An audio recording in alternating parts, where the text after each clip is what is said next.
And thank you for being with me tonight. Joining me now is Republican Congressman Jack Kingston from Georgia. Congressman, thank you so much for joining the show. Al, it's great to be with you, and keep up the good work. We don't always agree, but I like your energy and your spunk. Well, I like your spunk, too. And you've had a lot of spunk saying that no matter what, you do not want to see bringing back the tax code or bringing back taxes as they were before the Bush tax cuts. But at the same time, you want to see spending cut. Is that still your position, Congressman?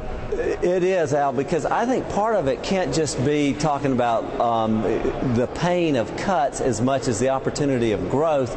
And those tax cuts give us an opportunity for the private sector to invest in capital growth, which will create jobs. And I think that has to be part of the solution here. But how long are we going to wait? We're at a 9.1% unemployment rate. We've seen these Bush tax cuts in for years. When are we going to see the jobs come from this? I mean, I'm a preacher by and by when the morning come. When is the morning coming here where these jobs are going to come? Well, I think the morning is coming, and I get that from President Obama because he's the guy who keeps saying we're about to see the corner turn. But here's, initially when the Bush tax cuts went in, there was more revenue that came as a result of it because the economy boomed. Same thing happened under Reagan. Same thing happened under John Kennedy when taxes were cut. However, we in Washington, Democrats and Republicans alike, spent too much money, and our spending outpaced our revenues. And what we really have, in my opinion, is a spending problem. Spending right now is 24% of the GDP, and revenues are 18%. And so, if we talk about increasing the revenues, we still can't get it up to 24%. And well, if we increase the revenues, Congressman, by closing down some of the loopholes and going back to the pre-Bush tax cuts, we would generate over 10 years $3.8 trillion. So that's a lot of money. But let me ask you a question. Let's take one of the loopholes that your party has been against closing. You've got a loophole where you have hedge fund guys that are using estate tax loopholes to cover hedge funds' profits.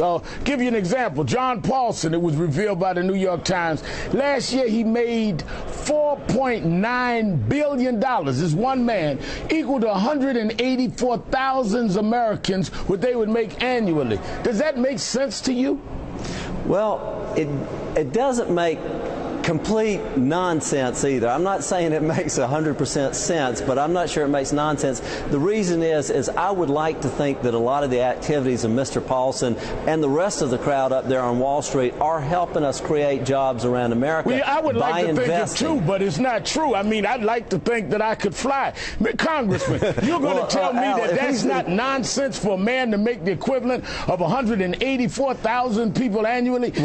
Aren't you the same Congressman Kingston that said, and I appreciate your spunk, you're the one that said that we must stop and put Uncle Sam on a diet, yet you want to give the hedge fund guys a chocolate sundae with bananas, whipped cream, and cherries on top. Al, this is where I think you and I can get together. Is I think there's a lot of quirks in the tax code, and what I think would be appropriate is to clear out some of that underbrush. We need tax simplification. I'm a fair tax guy, and I believe if we don't have the fair tax, we should have a flat tax, get rid of some of these loopholes, and I think that's consistent with Republican philosophy of no tax cuts. So you are willing to vote against some of the loopholes? Well, I think what we want is tax clarity and tax fairness. Loophole.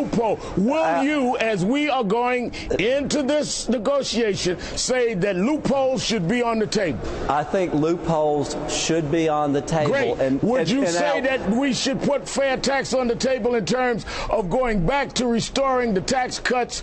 If we're going to see the president talk about he's willing to put some things on the table, do you think your party should say we should entertain $1 trillion in revenues in terms of going back to the old tax? I think if you increase increase taxes $1 trillion, you're going to kill what little recovery we have. And right now, we need that capital investment for job creation. But what I think we should do is say, if we could get tax clarity, tax simplification on the table, because one thing you and I agree on, we don't like crony capitalism. We hate to hear about somebody not paying their taxes. We do agree on that, but what we don't want to hear is we don't want to hear people that have an unequal and uneven advantage, and that we wait on them to tell us that if they just keep the disadvantage, then it will trickle down to us eventually. We've got the down, we never did get the trickle.